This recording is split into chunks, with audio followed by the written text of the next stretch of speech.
Hallelujah. Thank you for that prayer. All right, fam. So thank you once again for showing up for saying, hey, let's get into these scriptures. Let's continue down this line by line that we have going. It's been pretty good. It's been a while since we've done the last one, so I really won't uh ask or really necessarily go over the like questions for like review from last time we met. I mean, we can just talk about it essentially.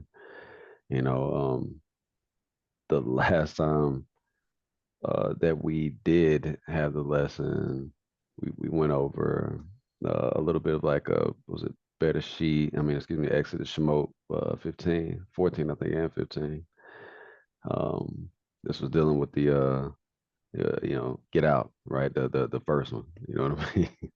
When we was headed up out of there and why and how Pharaoh was essentially just once again hard to hard coming after us the whole nine and how the Most High used um used Moshe as another testimony to just to show and put on this demonstration Most High's marvelous power in consuming those soldiers. They were consumed. Their hearts were already waxed, so much so that like by the time they even snapped out of the hate, it was too late. Bars. And so that's that, and of course that was a beautiful song that came after that in 15. So it's pretty much for the most part. But I just want go ahead. Yes, I'm sorry. Oh Okay. no, no, I didn't. Oh, all right. And so we'll continue this thing on. All right. This is possibly going to be I think it's going to be a short one. I don't know, but this is an interactive thing, so we shall see. All right. And I'm being honest with that. This one I really do. So forgive me because it's life has been interesting over the past week. So the saga continues. Let's get her moving. And this, of course, will be the question and answer format. And close the books after the answer, and then we'll continue on question and build up. You know what I'm saying? That memory bank when it comes to this. All right. Lucy, you got some complaining to do. Okay. What's interesting, let me ask this first question. What they were doing at Mara loosely correlates with what Israel was doing at the beginning of chapter 16. What were they doing? It's almost like a Jeopardy question I'm asking almost, but believe me, it's pretty simple. So towards the end of 15, like we was talking about right after the song of Moshe, I remember what they were doing. It was, if you remember that, essentially you know the answer to this question. What were they doing at Mara that loosely correlates to what Israel was doing, children of Israel was doing at the beginning of chapter 16? I think they were singing and dancing, right? Okay, singing and dancing. All right. What is that? Anybody know what you really have when the real what is it phrase for that title I just put up here for the lucid title? What do they normally say? You got What some would the dude? explaining to do. You got some explaining to do. Okay, some people Yeah, know. yeah. I may be dating I love myself. Lucy. I love Okay, Lucy. That's all y'all right. know. I got you, bro. Now. But what did I put instead of some explaining to do? What do we say? Murmuring and complaining. Hey, Lucy has some complaining to do. Okay. All right, so let's go ahead and get that. And I know I'm starting late. I'm sorry. I probably catching y'all after some good rest. And hallelujah for that good rest. Okay. Who gonna go ahead and read for me? C2 play. Otherwise, I read myself. I got you, bro. Yes, sir. All right. Yeah. All right, this is Exodus 16, 1 through 3. I'll be reading out of the KJV. Let's see.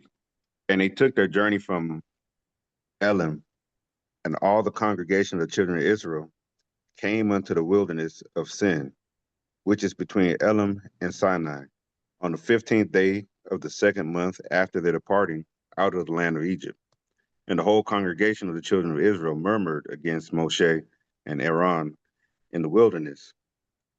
And the children of Israel said unto them, would to you, Yah, we had died by the hand of Yah in the land of Egypt, when we sat by the flesh pots, and when we did eat bread to the full. For ye have brought us forth into the wilderness to kill this whole assembly with hunger. Yeah. Lucy, you got some complaining to do. Well, if it's anything, it almost seems like we can complain with the best of them, can't we? Now, I thought it was very interesting to see flesh pots. That now. Next time I see some, something cooking and smelling good, I'm gonna say what's going on with that flesh pot. That's now my new term. I love that. That's wow, flesh pot. Kind of makes it nasty. Keep it a bug with you. Yeah. What we do? It's really nothing to really expound heavily on that. I mean, we murmured. Unless y'all got something to say, but we murmured. As usual, as per Yeah, usual. it what it is. It what it is. I think. Oh, there may be something I may. What you saying, Donnie? When I had read this part, I I felt like they were just reacting in their flesh, which is unfortunately a lot of the times what we tend to do. And then I felt like, well, if I complained less, murmured less, all that stuff, remove that from my life, how much of a better person would I be in work, as a mother, a daughter, that sort of thing. That's good. And then I read Hebrews 13:8. It says, not Hebrews, I'm sorry. What was it? I think it was in Philippians. Let me see if I can pick that up for you real quick. It's Philippians 4. I can do all things. Philippians 4:11-13. And it says, and Yahushua will, which is called Lastus. Oh no, I'm in Colossians, I'm sorry. I meant to say, hold on, Philippians. My finger pushed the wrong one. Okay, 11 says, not that I speak in respect of want, for I have learned in whatsoever state I'm at, therewith to be content. I know both how to be abased and I know how to abound. Everywhere and in all things, I am instructed both to be full and to be hungry, both to abound and to suffer. I can do all things through Mashiach, which strengthens me.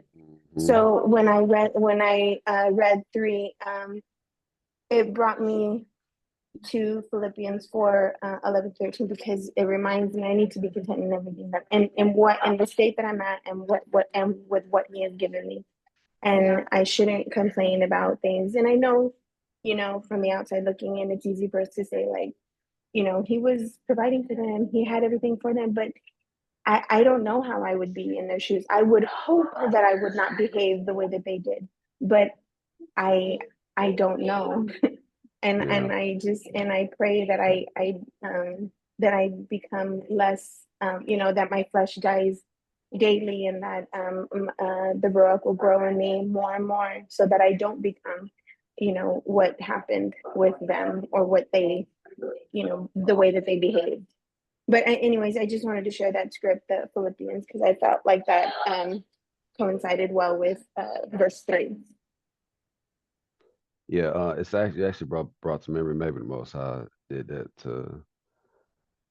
Yeah, all praises. So that's what's really good to even go along right with what you just now said. I just talked about what it was towards the end of 15. So remember what you just now said. I'm bringing up that script. What she just now said. Everybody remember that. Now towards the end of 15, right? Just right now at the beginning of 16, When they did complain at Mara, and the Most High blessed them, right? Blessed them with the what are they? Let me just read it because I ain't Red Sea. You flipping right back to 15 and verse With the 23. water. And when they came, when they came, did not drink Mara, and they therefore was called Mara. And the people murmured against Moshe, saying, "What shall we drink?" He cried. He cried unto Yahuwah, and Yahuwah shewed him a tree with verse 25, right? When he had cast into the waters, and the waters were made sweet. There he made for them a statute and an ordinance, and he proved them. And he said, if thou would diligently hearken to the voice of the Lord thy God, and will do that which is right in his sight, he will then give ear to the command, and if you will give ear to his commandments and keep all the statutes, and I will put none of these diseases upon thee, right? Which he put on the Egyptians. What does verse 27 say? And they came to Elam, where there were 12 wells of water, 70 palm trees. Fam, they was at a resort. They was at a resort. You know what I'm saying? Exactly. He said, okay. They was at a resort chilling, and they ain't camped there by the water. It was kicked back, and then they had to get up and then go ahead and move on because they moving. They mobile. You know what I'm saying? So then they had to get up and leave. And then chapter 16, and they took and then they went on their journey from Elam, and then bam, they're going in the city. So I guess now I'm not simply saying once again. I'm not simply saying like you said, what I do it, I'm just trying to understand, right? Why you would do this, that, and the third. But then I'm like, okay, well they was just around some palm trees, and and a whole bunch of water. When people go on vacation, you feel me? Like it's a cool thing to be around bodies of water. And so yeah, they started complaining. Not simply saying that, now okay, it's just for nah, I'm not no, obviously I'm not saying that. But yeah, they was kicking it. It was so what Diane just brought out, I know how to be content in all phases. So it's interesting that you brought out that scripture. Anyway, you gotta find a way to be content. Aaliyah has a question. Yeah, yes, go ahead. Oh, okay. Now, I just wanted to say that it brings me to the mindset that some people have where I know plenty of y'all have heard this before, where they're like, well, at least I died having fun. Like that almost seems like the mindset they had, especially to say that, well, we could have died or we wish we would have died over there by the meat pots and, stuff like this. Like basically saying, if we're going to die anyway, at least we could have died with some good meat. That's the mindset of people nowadays, even Yeah, like, no, well, yeah, maybe, I died in the club, but I was having fun. yeah, Or, you die just dying in your sin, which should be the scariest thing. right. That should be the scariest thing. Yet it has become a thing of being like, well, at least they died having fun, because you're gonna die anyway. So might as well just have fun. Like that's the mindset, it seems like people will have. Yeah, So yeah, that's kind of what I see when I see them like complaining in there. It's just kind of like, well, I can do what I want type thing. right. Yeah, but you're dead. That's like, but you at the end of the day, like what you're saying, like it's ignorant because you're dead. Like you, and then you're Yeah, gonna really see what's going on. yeah, you're gonna find out what time it is. Yep. Yeah, And, yeah. You, and, you you think it's gonna be nothing? I understand. I get you. You that's what you think. But what yep. if, homie? What Yep. if?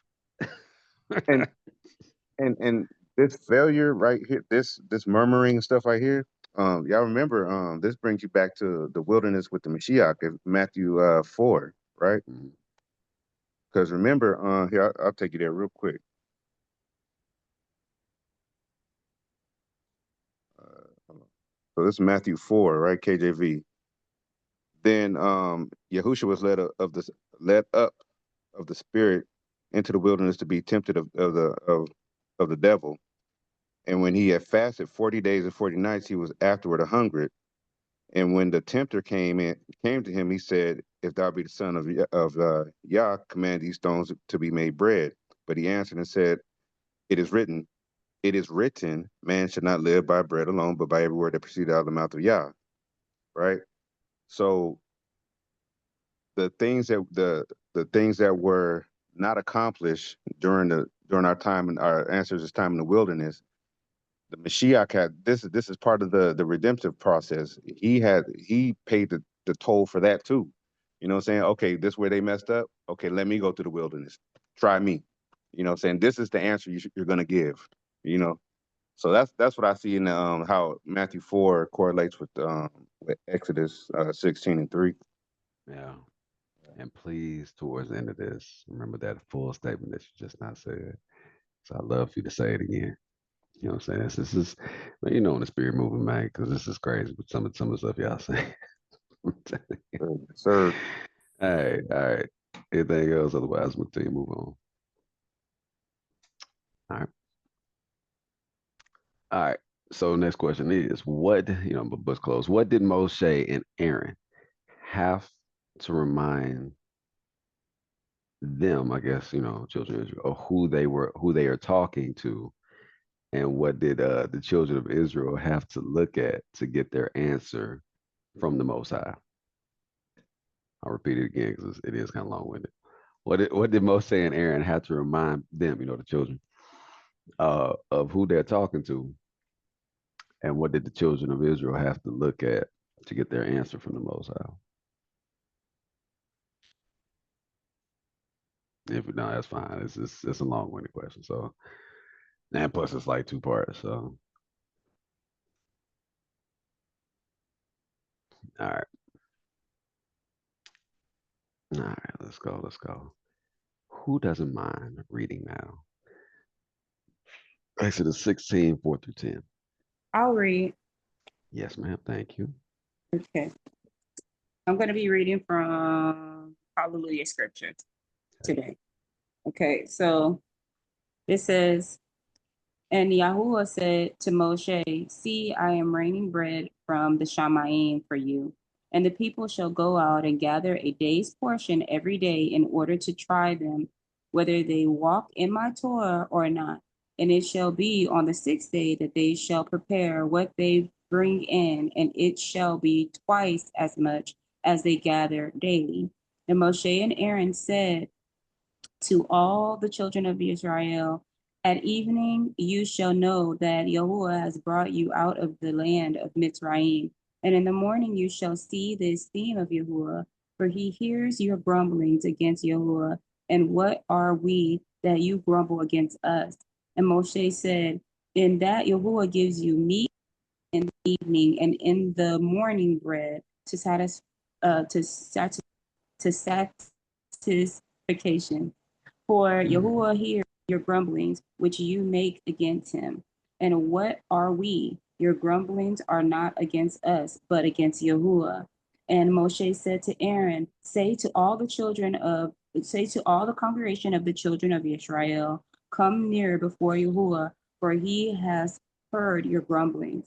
And it came to be, as Aaron spoke to all the congregation of the children of Israel, that they looked toward the wilderness, and see, the esteem of Yahuwah appeared in the cloud. A little bit there. But yeah, y'all see the answers, right? So first and foremost, most saying that be like, hey man, hey y'all chill out. Y'all ain't talking to me and Aaron. Make sure y'all know who y'all grumbling and murmuring at. let me repeat that. Yeah. What is that? He said, Moshe was verse 8. Or verse 7. I mean, it looks like it said in both 7 and 8. I thought it was just in one of the scriptures, right? Or 7, it says, In the morning that you shall see the glory of Yahuwah. Right. Before they hear you murmurs against you. And what are we, man? Why you murmur against us, man? Like, you know what I'm saying? Right. I'm getting extra gray hair over here, homie. Hey, I'm just a messenger. You know, that's that shit. Don't shoot the messenger type Hey, thing. man. Yeah, because that verse 8 gonna slap him in the mouth, though.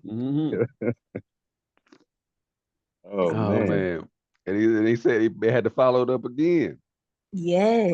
In the 8. Like, hey man, Look, and Moshe said that this shall be when Yahuwah shall give you in the evening flesh to eat, and in the morning bread full. And he said, you will hear if y'all murmur, man, which he murmur against him. Him. What are we? You know what I'm saying? What are we? We're not, your murmur ain't against us. All right. Make sure y'all understand that. Me and Aaron, we just got a job, homie. We just like what is the mail? Oh no, who's process server, right? Yeah, Uh-huh. Man, you remember Yeah. back in the day when you used to like when your mama be saying something and you be talking under your breath and she, uh-huh. oh, I hear that. Come here. Say what you just said. Say it again. Say it loud. Say what you Oh man. I mean, and as a human, we do this. Just imagine that's the Most High Creator of all heaven and earth, man. You crazy. right. Oh man. And then the other one was just kind of like a little, I don't know, it's just a cool memory script, I guess. It's just that they had to look towards the wilderness to see this cloud. So yeah, that was just the answer to that. All right. Now, I think also that, he said, in,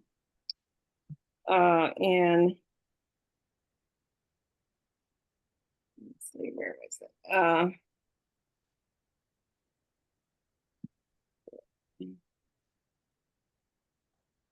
It says when Yahuwah gives, that's in verse 8, I think, when Yahuwah gives you in the evening meat to eat and in the morning bread to be full. Uh-huh.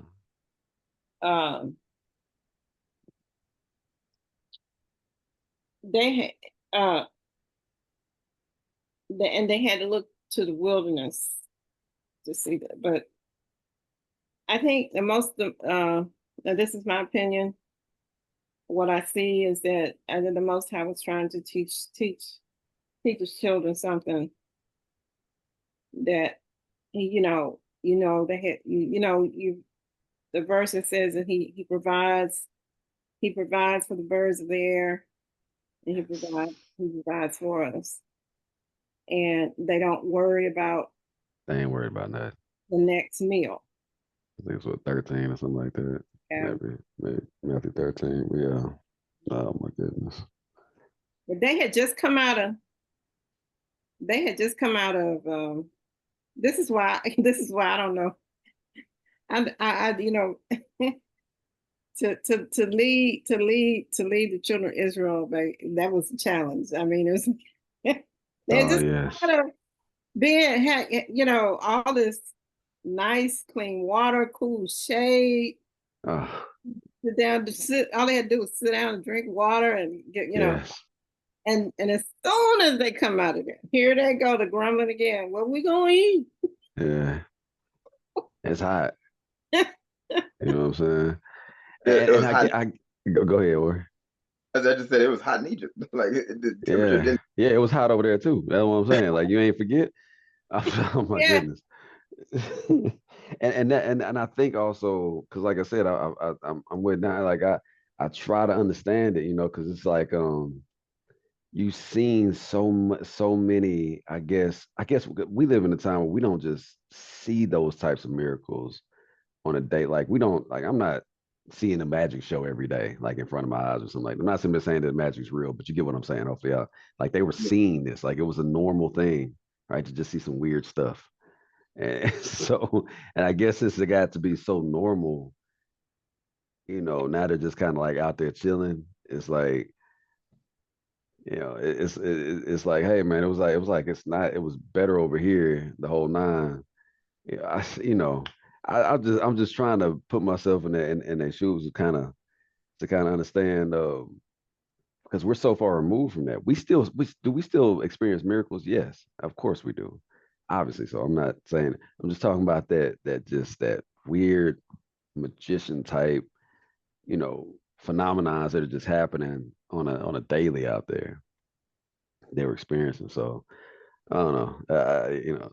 To then be removed from that and to not have anything, even though they just had it, they was just at a resort. Y'all had palm trees, 12, 12 wells of water, probably like mist and all of this stuff. I mean, And since they didn't have it, since they just didn't have it, they went back to complaining. And once again, the children of Israel, so we know how we are. You know what I'm saying? We know how we are. So And remember, to your point, remember Elijah with the prophets of Baal. Like our people was like they had to put on the whole show. yeah, They had to put on a whole like look. He had to wet the wood and yeah. you know what I'm saying. He had to do a whole bunch to the people was like, oh okay, this is the Most High again. Like yeah, I forgot he is the most Forgot. powerful. Yeah, that's right. That's true. Yeah. Yeah. They used to seeing other sorcerers do their thing, Mhm. conjuring up that black magic and all of this stuff That's that. right. Exactly. You're so right, Amaziah and Shafir and even Vic, y'all are so right because like you can see it evident even today.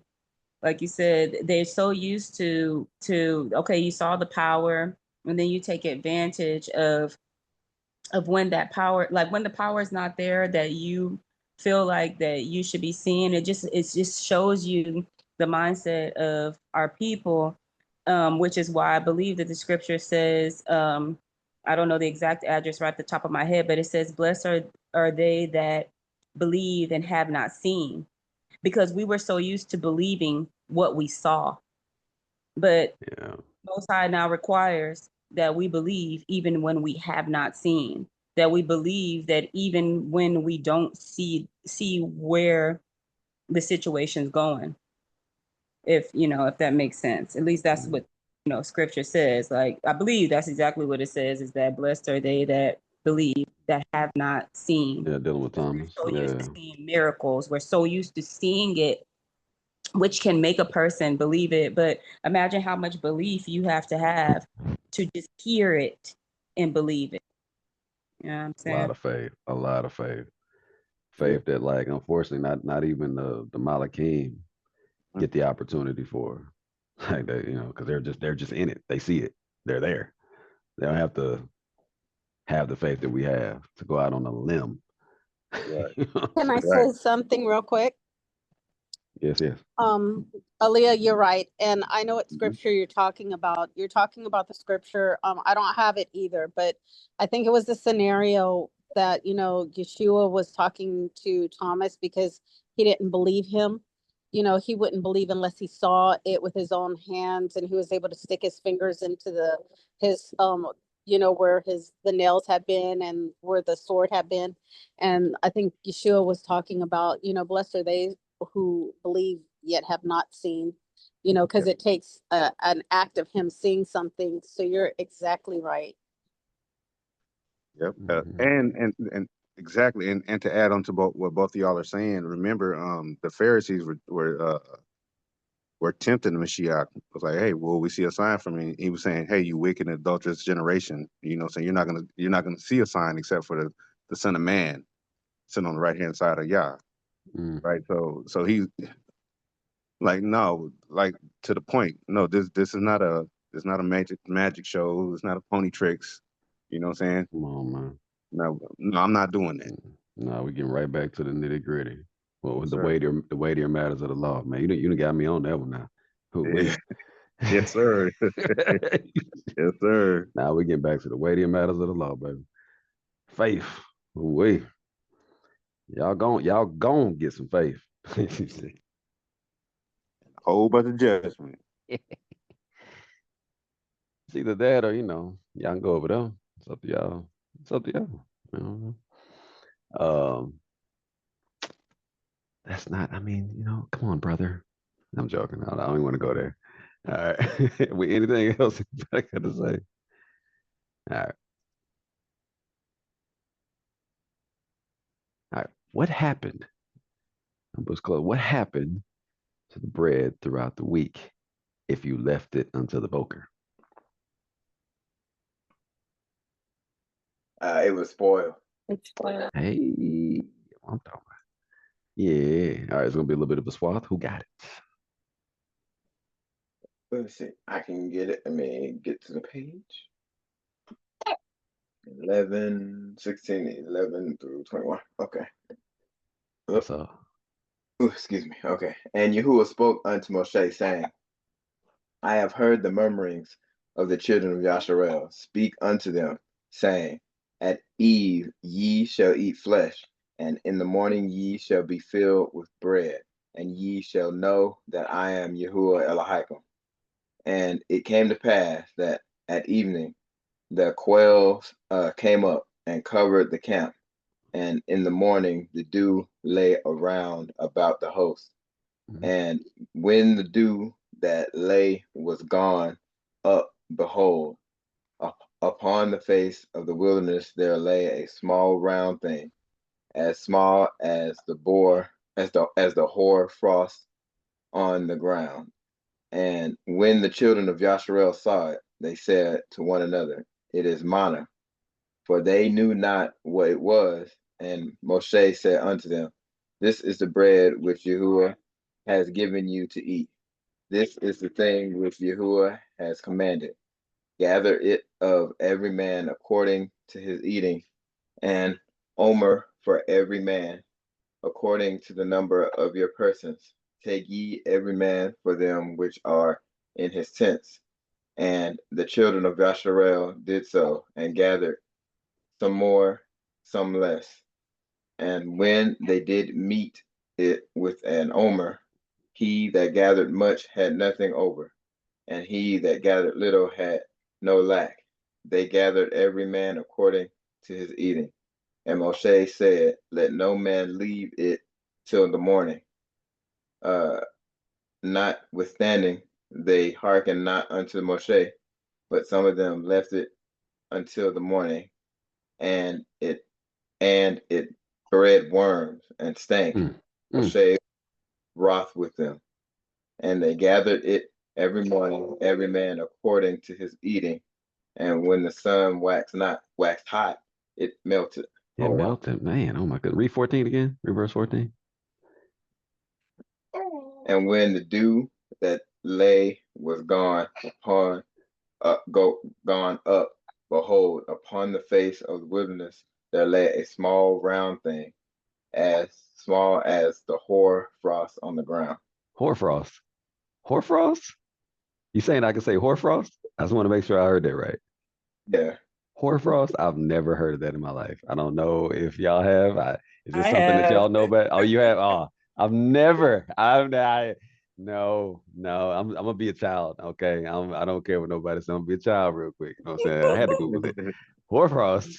Okay, so Hoarfrost. Yeah. it's crazy. So I've just looked it up on Copilot. Okay, he also brought it up on screen. My bad. Yeah, it was real quick. I already had it. I had it teamed Most up, High ready to go. Yeah, somehow the Most High turned ice into bread. It just it had the look of it, right? Is that what it said? Yeah. It was as small as hoarfrost on the ground. It was just a small. It just looked like it was a small little round thing, looked like hoarfrost. But yeah, going forward in my life now, in my vernacular, it's injected now. Bam, hallelujah. I can say that, and I'm not saying nothing bad. No, I'm not. I don't care That's what that. so funny, but it makes sense though because moisture does bring about mildew and mold, right? So, and I like that you put in the chat. I believe that was you that put in the morning. You So it know wasn't it. at night that this happened. This was in the morning that they were commanded, like, okay, yeah, you can't let it sit until this time. But my question is that if he gave us quail and gave us the manna, the quail was cooked. I mean, can you even just like, I don't know, I don't think I've ever thought about that. That the fact that the quail was cooked, right? Like, because he gave them quail and he gave them manna. I've never seen that. I'll just have to be. Usually I try to just be like, oh, let's continue to read, right? But I'm just saying, I'll just say it right now. Unless y'all have, I Because he just. gave them quail, right? Mhm. Okay. You can't eat raw meat, but it doesn't tell us that they were cooking it. I guess we should maybe just. We'll continue to I'm read, not gonna and slow you know what I'm saying. I'm gonna do it like that, and I'll just let you know we'll get there. Okay. Okay. All right. Yes, ma'am. Anybody else got something to say? All right. All right. That was good. That was fun. Did I have something else I wanted to say on this? No. No. Because that's good. That's good. I know that was a big part. All right. Let's keep it moving. All right. How much bread was going to be provided on the Shabbat? The double. How much bread was going to be provided on the Shabbat? None. You say the double? None. Okay. Oh yeah, none. Yeah, the It was double it the day was before. right. It was a trick question. I ain't gonna front. You know what I'm saying? It was. All right. But I'm glad you brought that up, sis. So who got me? Who got me on the exit on the Shmo 16, 22 to 26? I can read. Thank you, Mona. Please. Thank you. You're Yes, welcome. ma'am. Shemot 16, 22 to 26. And it came to pass, I read out of the Sefer. And it came to pass that on the sixth day they gathered twice as much bread, 2 omers for one man, and all the rulers of the assembly came and told Moshe. And he said unto them, This is that which Yahuwah has said, Tomorrow is the rest of the holy Sabbath unto Yahuwah. Bake that which ye will bake today, and seed that ye will seed, and that will remain over, lay up for you to be kept until the morning. Mm-hmm. And they laid it up till the morning as Moshe bade. And it did not stink, neither was there any worm therein. No salmonella. And Moshe said, Read that today, for today is Sabbath unto Yahuwah. Today ye shall not find it in the field. 6 days ye shall gather it, but on the seventh day, which is the Sabbath, in it there shall be none. Thank you for that. Now, did you already see the answer to that, Oh sis? yes, absolutely. And I do remember seeing bake what you're gonna bake, you know. Mm-hmm. I guess, but I always I don't think I put two and two together that they're baking the quail. I guess I thought about the bread, but then Yeah. again, the bread was probably already, I don't know. But you know what I'm Yes. saying? My mind was Yeah. just So you like, got it. well, So what are they the baking? word bake when y'all look it up in the brew and all of that, it's gonna be akin more to baking, like throughout the scriptures, baking bread. Like you're even gonna see like chief Mm-hmm. bakers and all that. Mm-hmm. That's gonna be more akin to baking bread. The word Yes. seed is gonna be akin more to like baking meat, like cooking meat. You know what I'm saying? Like, you know, all throughout the scriptures and this, that, and the third with sacrifices and the whole nine. Yeah. That kind of blew me away when I saw that Yeah, part I there. didn't realize it. And then the fact that we know that even like with them getting the quail, if you think about how big of a job that would have been, you still got to, like, it says that they come up, but it doesn't tell you that it was like super easy. Like you still got to catch them, and you still, you still have to clean them or do whatever you need to do to cook the meat too. Right. So that would have been a lot of work for them to be doing on the Sabbath, which now makes total sense as to why Yah was like, I'm gonna prepare this so that you can do all that you need to do before, so that way you're not having to sit here and working, and then you're not even able to rest. Like on Mm-hmm. the Sabbath, you're still having to prepare this quail and do all these things, like cooking this Right, meat right, and all. right. Yeah, On tomorrow. makes sense. Yeah. Thank you. Hallelujah. I have an inquiry for y'all. So we're looking at Exodus 16:25, right? So where it says, and this KJV, and Moses said, Eat that today, for today is a Sabbath unto the Lord, right? Today you shall not find it in the field. And then so when you go to, cause basically what I'm doing, I'm matching everything to the Mashiach, to be Yes. honest. So now I'm Yes. going to Matthew 12:8. For the Son of Man is Lord even of the Sabbath. Lord, Yes.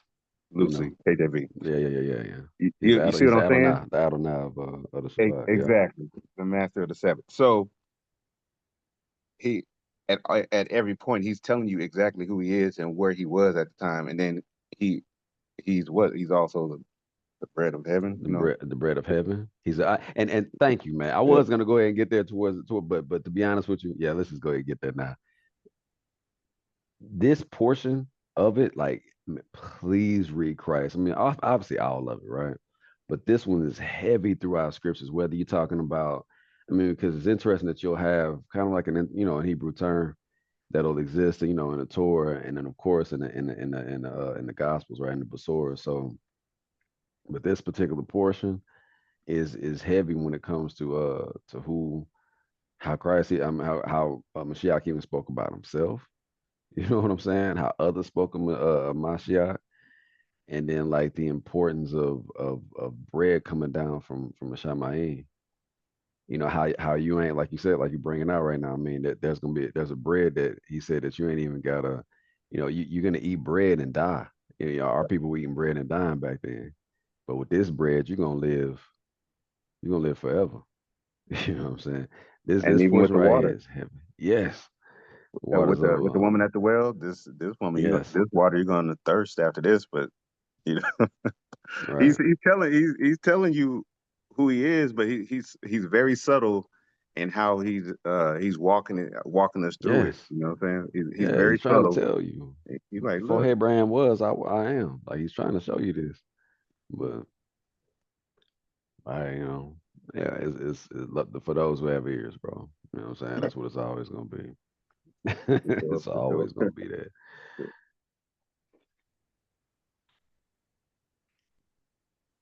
Man, that's good, bro. That's good. Good out everybody, bringing out what you're bringing out. Yeah. What also I'm comes, sorry, Vicky, my bad. I didn't hear you.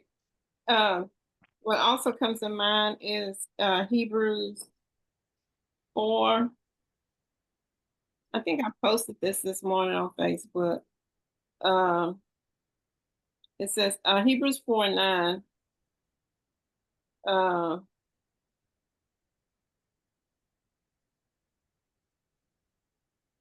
It says, so then there remains a Sabbath rest for the people of Yah. For whoever has entered Yah's rest has also rested from his work, as Yah did from his. Let us therefore strive to enter that rest, so that no one may fall by the same sort of disobedience. And this is talking about how people were disobedient. If you go to the beginning of Hebrews 4, he says, who will not enter into his rest? The disobedient, and how I think it mentions Joshua in here, but and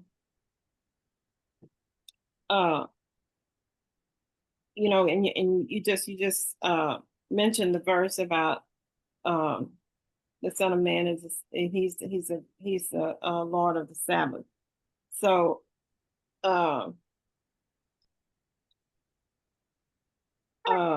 and I was just thinking about this because actually last Sabbath I had a visitor come by,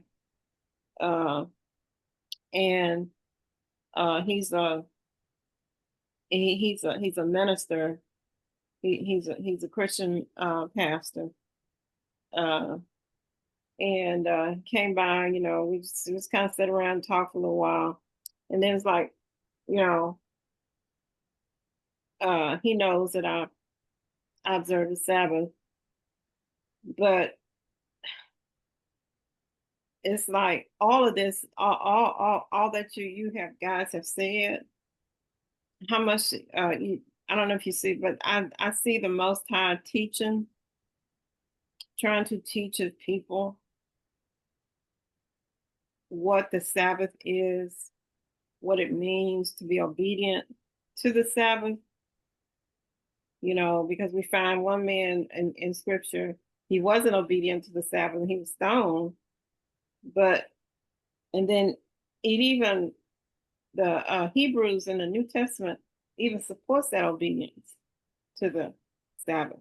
Because Hebrews 4 talks about the ones who were disobedient or didn't believe, and he swore they shall not enter my rest, although his works were finished from the foundation of the world. So, I mean, everything that you guys have said, and then I just had to add this to it because I've always found Hebrews 4, those verses about the Sabbath rest and entering into his rest is why it's so important. That's why the Sabbath is so important. And I was talking to him about the Sabbath, and I actually talked to him about Hebrews 4, and it's like, you know, that the understanding in Christianity about what the Sabbath is yeah, he the Most High declared the seventh day as a day of rest, but that Sabbath rest is also speaking of an eternal rest, eternally. That we who are those who are obedient can enter into that rest. But if you don't believe in it and you're not obedient to it, you shall not enter into the rest. There's a lot in Hebrews that goes back to a lot of things. It kind of sums it up. A lot of things in the Old Testament that we hear about obedience and the law and the Sabbath. There's so much in there. It's also talking about an eternal rest.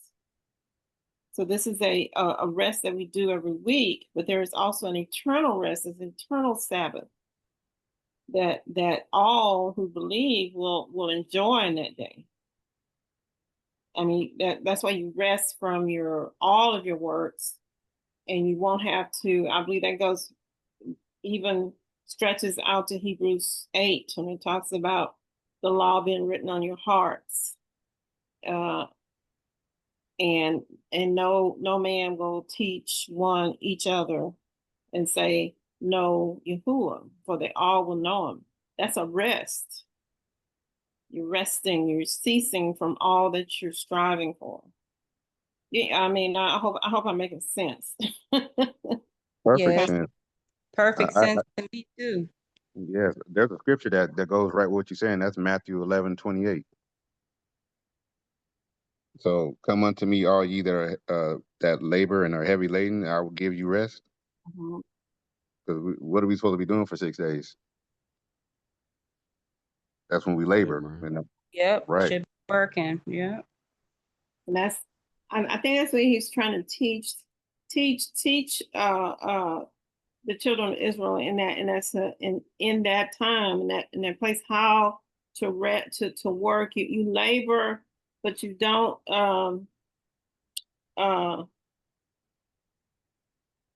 you have to have faith that you will be enter into a time where you won't have to work, which is a Sabbath. It is provided for you. The double provided on the sixth day. And I think that double provided on the sixth day actually means, you know, that eternal rest, that eternal life that you have, that you don't have to work at striving to enter the rest anymore, because you've achieved it. So it's like, and I don't know, for lack of a better word, right now I'm searching for words to say, but it's just it's not just what I was trying to explain to him is, you know, and he's always talking about it's spiritual. Of course it's spiritual. but there is also a material side of physical side of it, and the material. But you have to do these things, and you have to do these things that we do in the flesh, like observe the Sabbath, in order to reach that spirit. You just can't go willy-nilly and do what you want to do and then expect to enter into the eternal rest. You can't just go and say, well, I rest on this day. Well, that's not what he said. Imagine if somebody had on the fourth day, they decide, well, I'm just gonna rest today.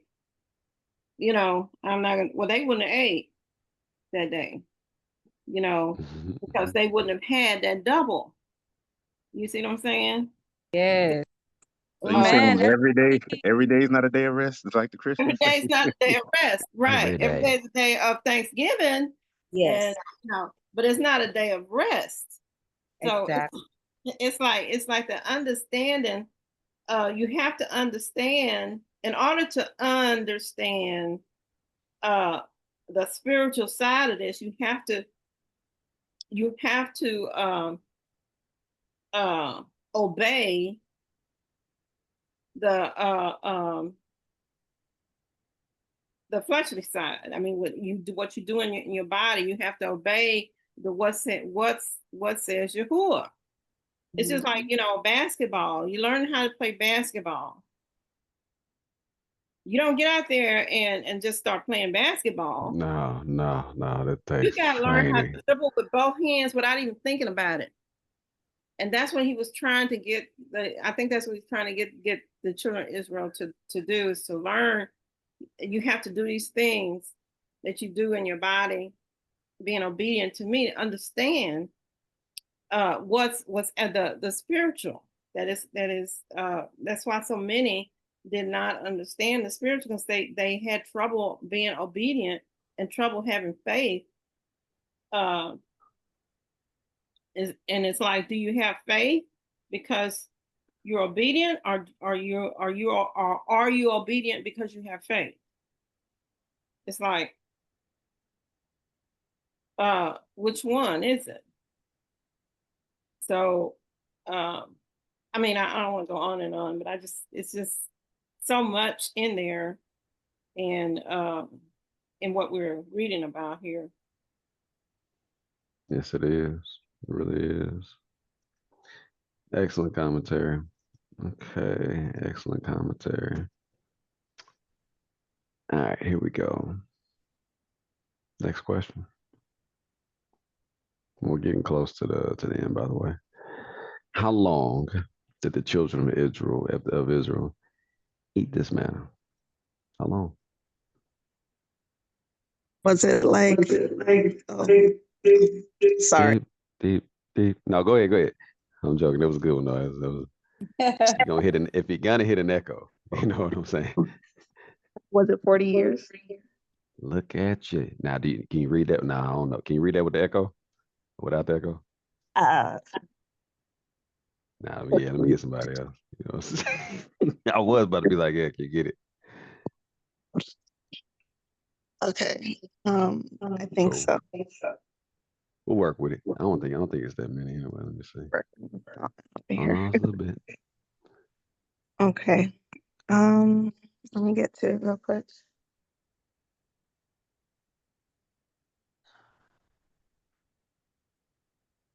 All right, Exodus 16.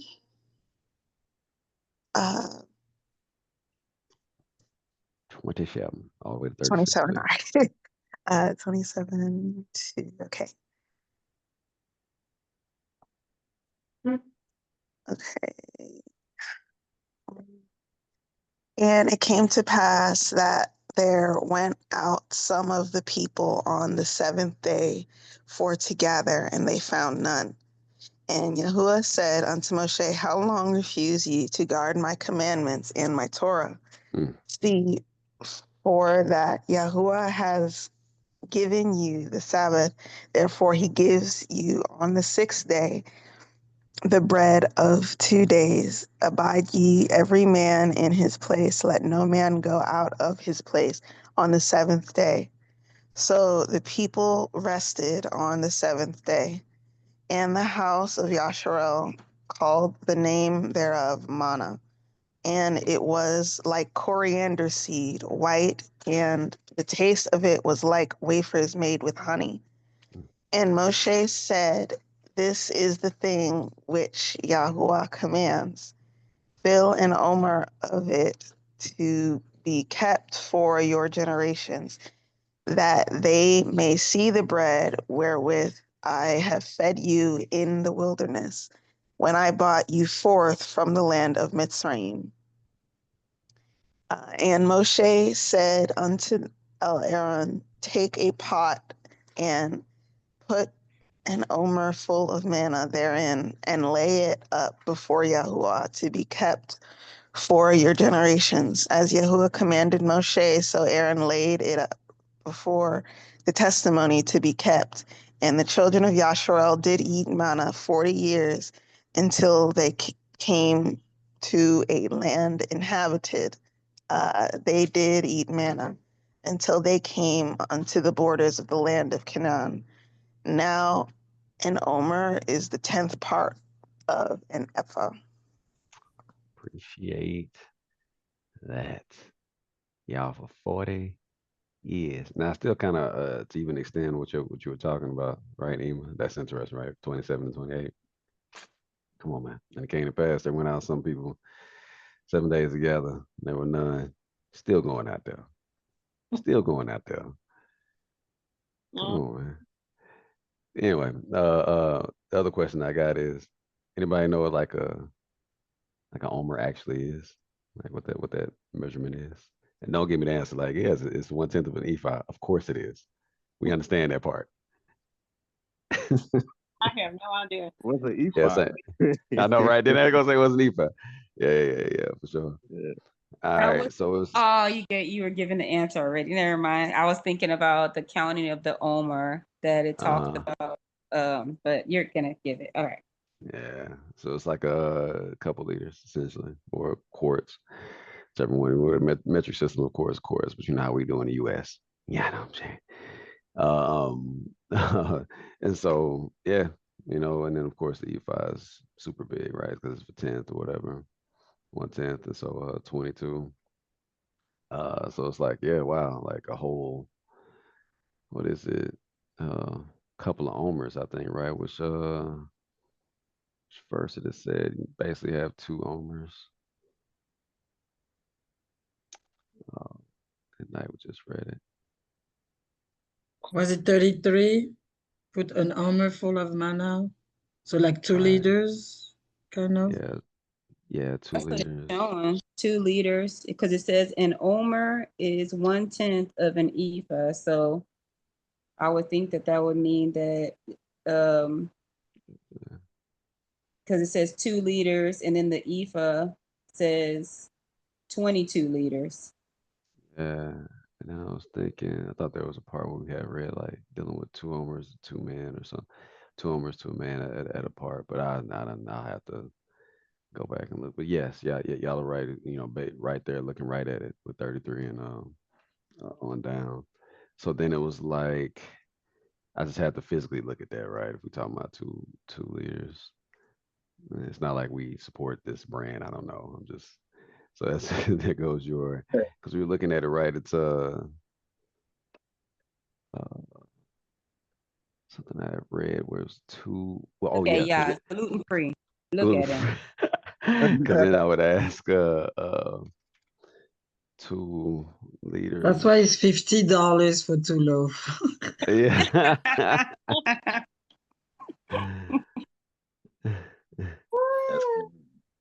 Or 1 liter, I'd say it's a pound. There you go. 1 liter is 2.2 pounds. So, these are 2 pounds. You know what I mean? So that's what your omer, you know what I'm saying, would pretty much be, right? For and I guess there'll be enough for you and your family. You know what I mean?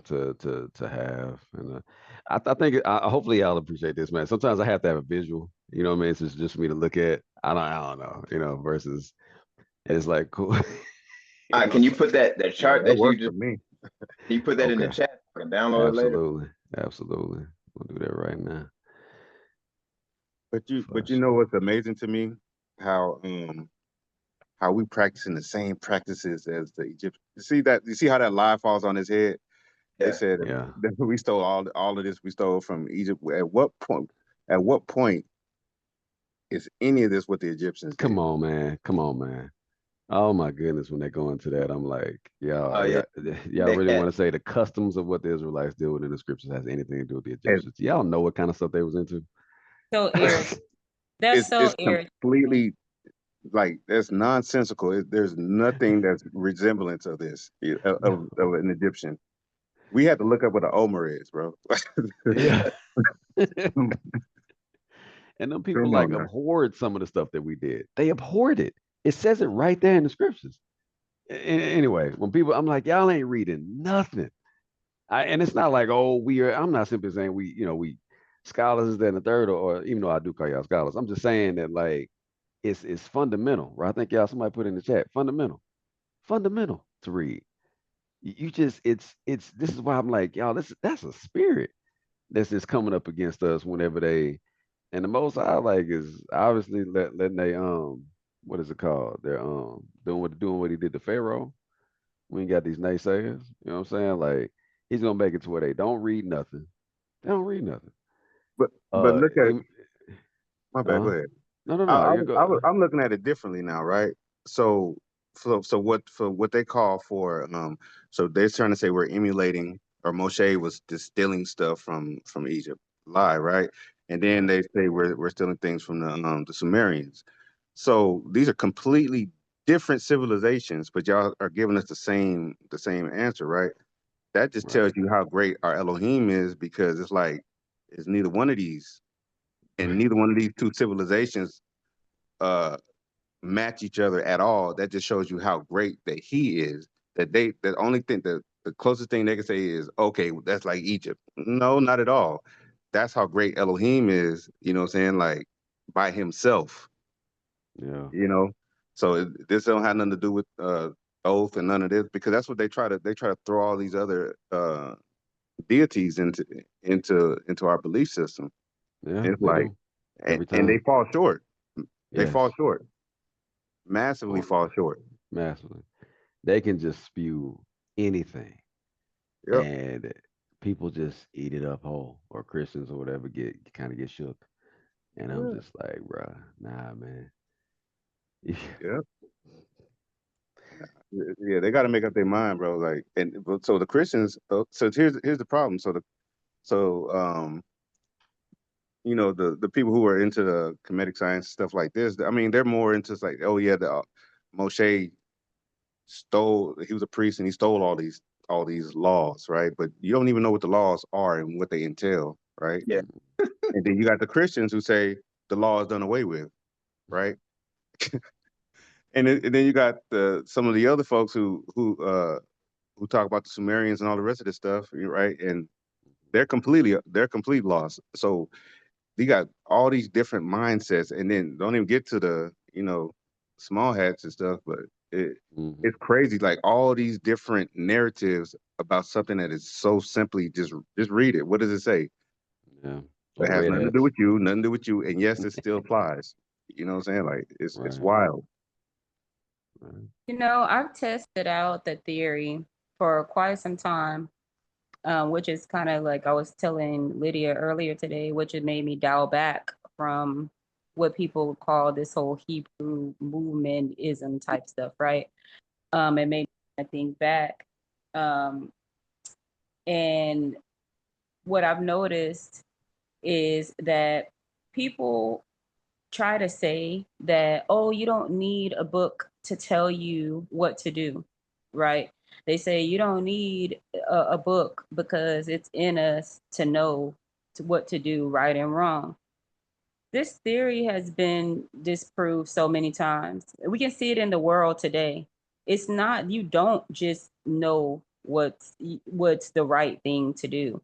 Because if you're being taught in society that this is okay, that's okay, this is okay, that's okay, and then you're being told that you can just live however you want and do whatever you want, then your will and the inner man is going to just do whatever its desire is to do. And we know that we are in a fallen state. So maybe before all of this wickedness and tainted things, that, okay, yeah, maybe that was what was built inside of us, was to do the right thing. But we see that even in the garden that there was a fall, because the Most High doesn't build robots. He allows us to have free will. So I don't like it when people say, specifically the whole Kemetic community, they say you don't need the scriptures to tell you, or the Bible to tell you what's right and what's wrong. And I'm like, no, yes, you do. Because what if, to me, beating somebody upside the head is me showing them love? But the scriptures tell me completely opposite. It tells me that that's not love, that this is not how I love my neighbor. But to me, in my head, I could be thinking, well, that's the way that I show love. It's just like back in the day when we were like in middle school. Not everybody did this, so I'm not saying across the board, but remember, like, little boys used to hit girls and they would say, oh, it's because he likes you. I heard that I don't know how many times. Like, they'll come up to you and pick on you or mess with you, and it was like, oh, he's doing that because he likes you. And it's like, but who taught you that? Who taught you that that's how you show somebody that you like them, is by picking on them and teasing them and hitting them?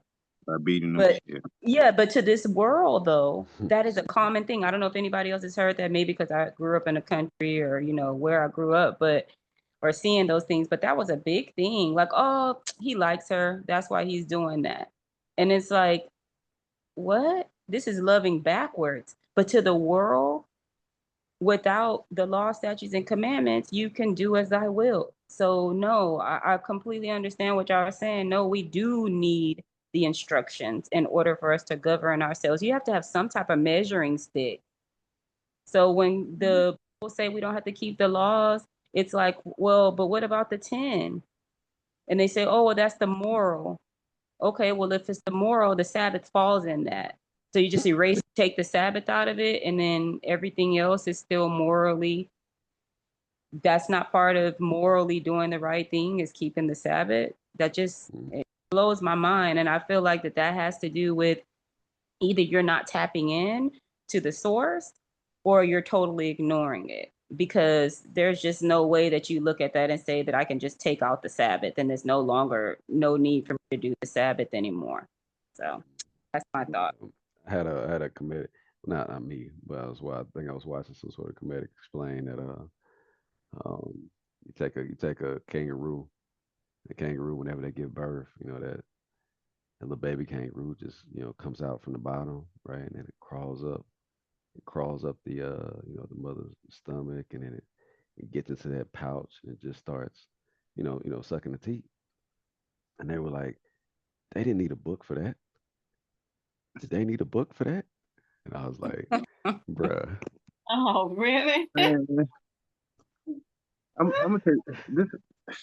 This how man, some of the stuff I've seen back.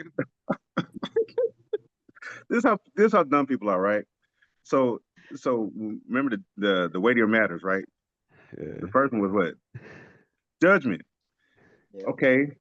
So he's telling you, he's writing the law down, like kind of like America, right?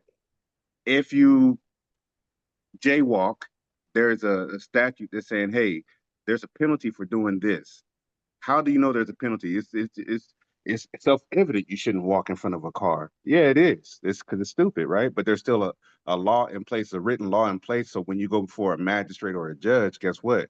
He pulls out the statute concerning that particular law that you broke, right? And you're going to need a counselor to speak on your behalf and say, why did you cross the street like this, or why did you do this certain thing?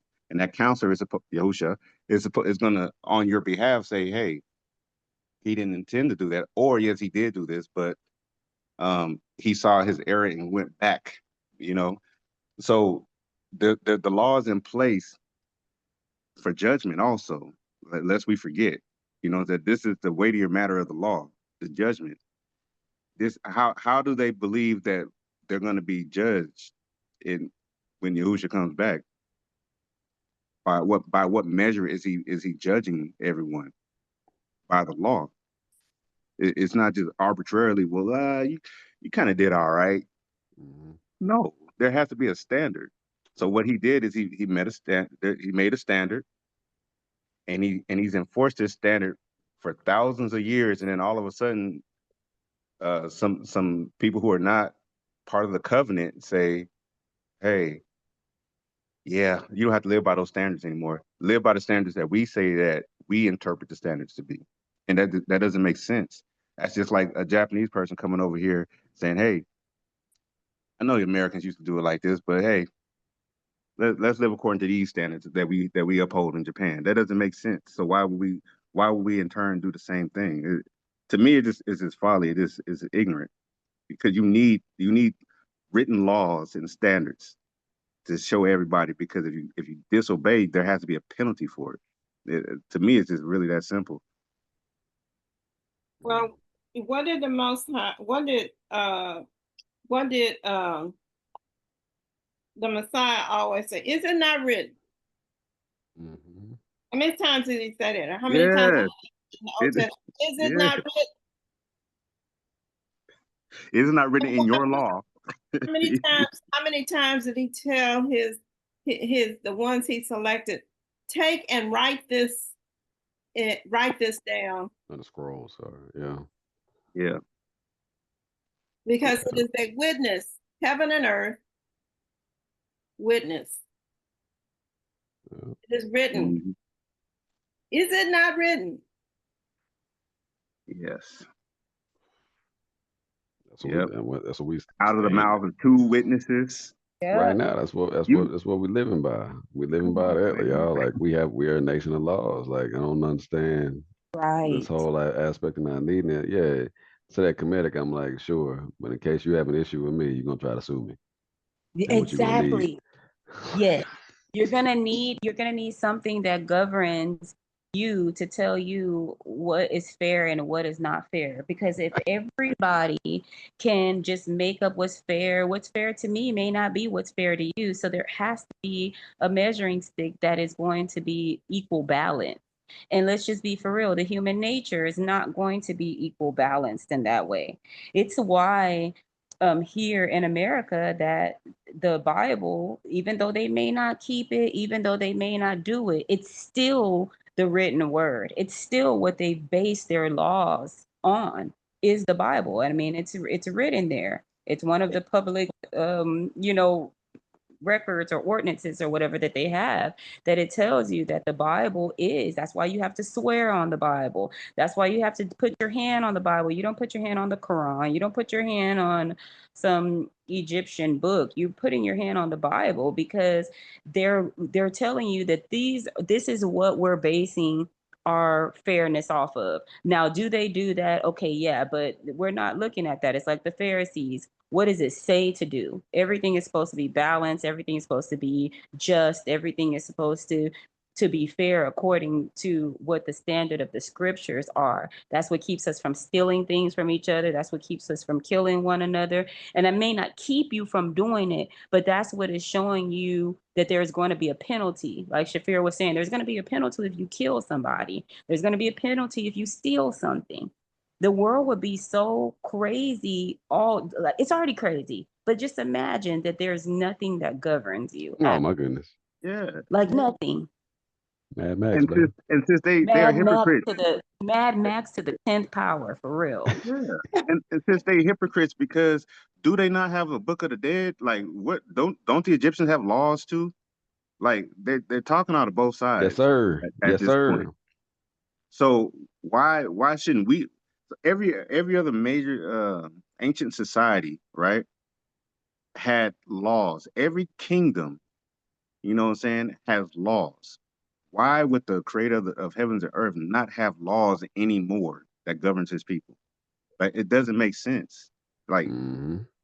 there's no kingdom, there's no thriving kingdom on earth that just says, "Hey, y'all, just go live. I know I'm the king, but you don't really have to listen to me. If you Nah. want to, you can. I'm kind of like the king, but not really, but kind of like. Yeah.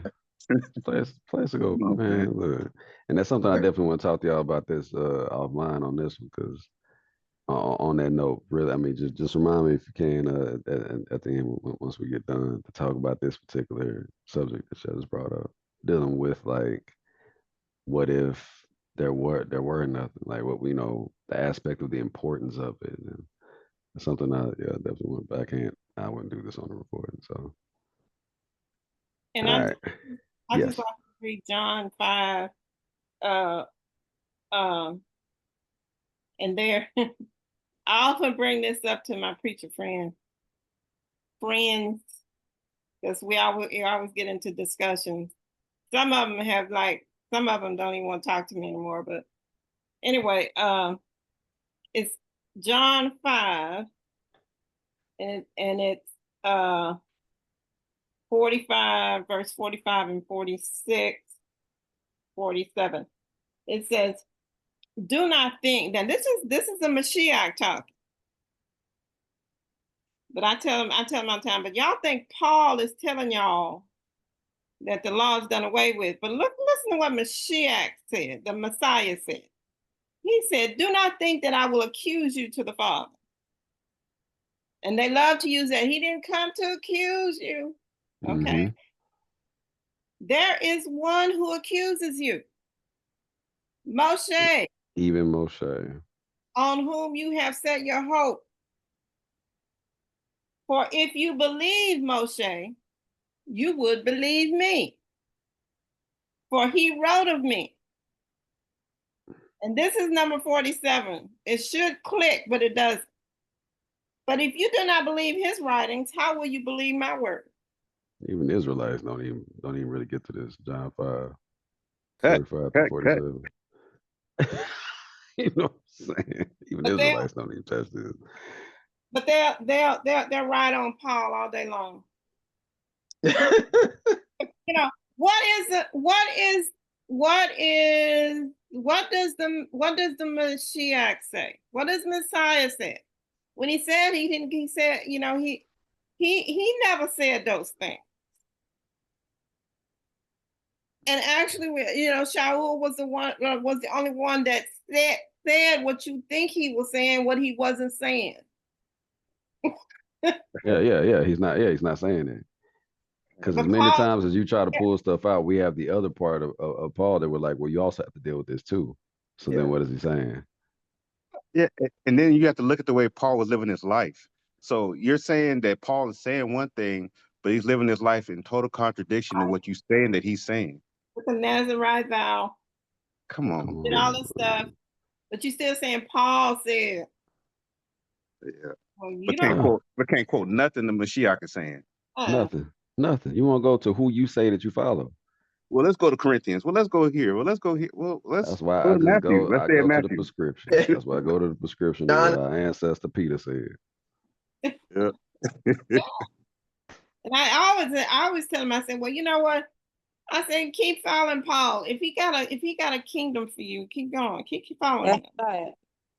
If Paul has a heaven to put you in, Paul can't change the hair on your head. He's still a man. He can't give you more days or less days or anything like that. He's not Messiah. And number two, again, they don't understand Paul, because to understand Paul, you have to understand who Paul was. And you have to understand what the Torah says. If you don't understand what the Torah says, because he was a scholar in that, he knew exactly what the Torah said, which was why he was doing what he was doing, because he thought he was doing the right thing when he was doing what he was doing. It doesn't say that he was doing it because he was evil.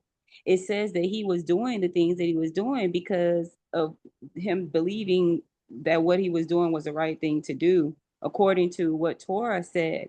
But then once the Spirit came, then that's when he could understand that, you know, this is not how I'm supposed to be doing this. This is actually Paul takes you to a deeper responsibility. To be honest with you, it doesn't loosen it. He makes it actually be more. You have to do more. And if people really accepted that the Brit Hadashah, or the New Testament, is actually requiring that you do more. Because again, like we spoke, right? We said that it says, blessed are they that believe and have not seen.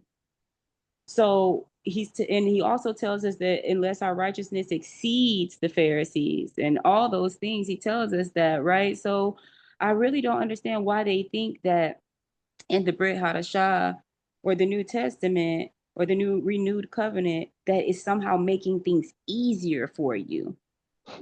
Oh It does. no. It's not making anything easier for you. It's Not even actually, close.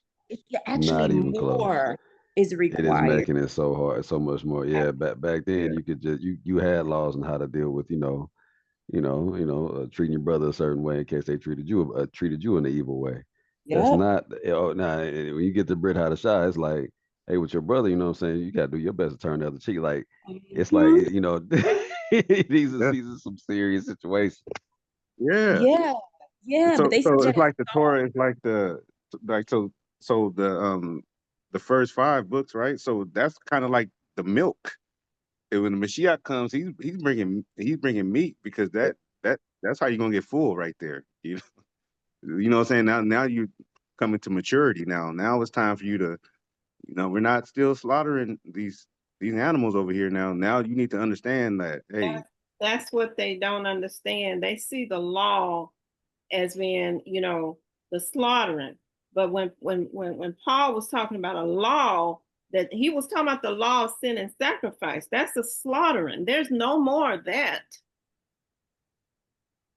But the Father's instructions, the law of sin and sacrifice, when you commit a sin, you bring your offering to the priest at the temple. You bring this and you bring that. You bring a dove, you bring a fatted calf, or whatever it was you're supposed to be bringing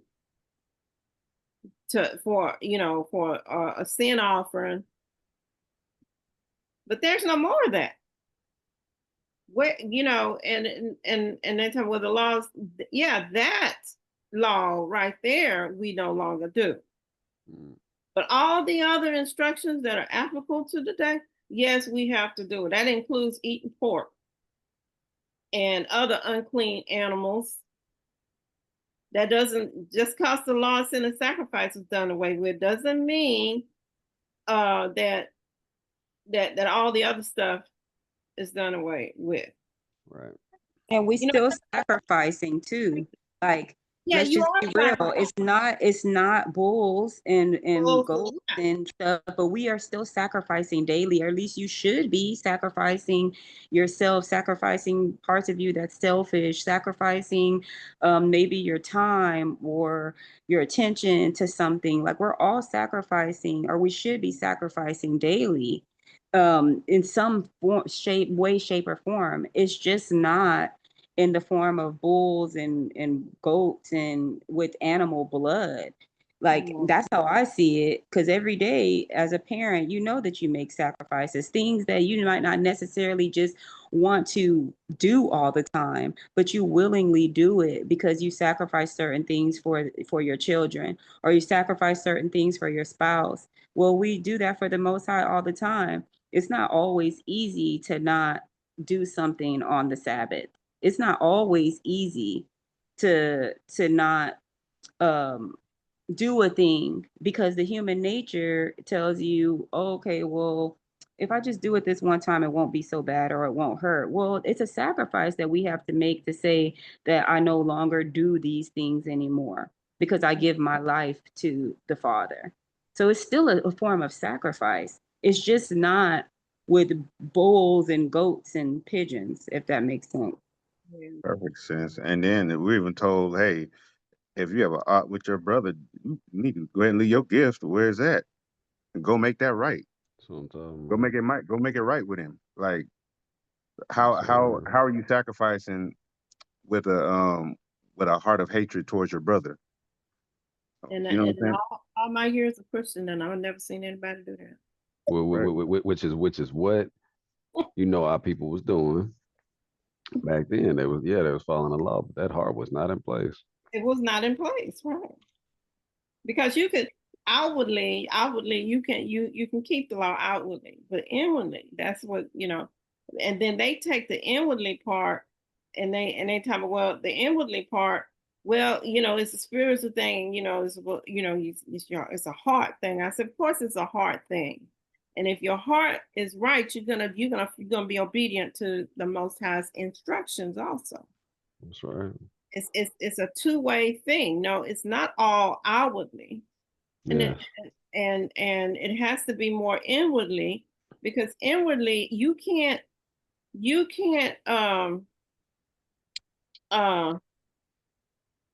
engage in certain things and say, well, the Most High knows my heart, and think that you that's acceptable. He knows I love him, but that's not acceptable. Nah, yeah. If you're supposed to clean your room, you clean your room. Our children just can't be like, well, mama, I mean, you know my heart. You know what I'm saying? You know, I meant to, but I meant to. Yeah, hey, look, but Matthew 15:8. This people draweth nigh unto me with their mouth and honor me with their lips, but their heart is far from me, to Ema's point. You know what I'm yeah, saying? You can say all you want. And you know my heart. Yeah, your heart is far from me. You talk a good game. far from me. It sounds good. Yeah, But I and don't go believe back it. to what we just talked about just now, Luke 9:23. I remember I had to commit this to memory. And he said to all, if anyone come after me, let him what? Deny himself and take up his what? Take up his Cross. cross and follow me. How many days? Boom, you Daily. said, man, And you follow said me. it. That's exactly. All right. Yep. Yeah. I mean, And for yeah, whoever save his life will lose it, but whoever loses man. his life for my sake shall save it. That literally, I mean, we're literally talking about a sacrifice. I mean, and on a daily basis, Yes. that you have to do this on a daily basis. You're gonna have to, yeah. This is the man. When you brought it up, for man, the weightier matters, baby. I'm not letting off of that now. Oh my I know, gosh. right? I know.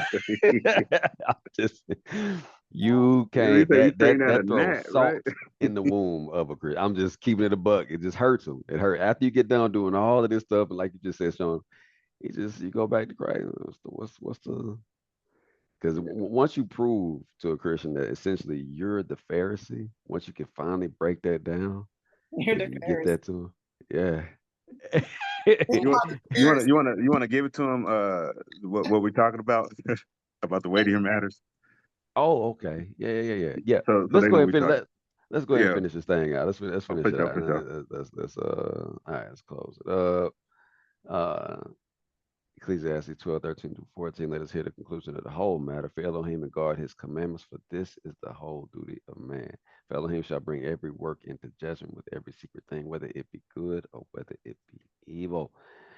And his last one, Ecclesiastes 12:13-14, Revelations 14:12. Here's the patience of the Kodashim. Here are they that guard the commandments of Yahuwah and the belief in Yahusha.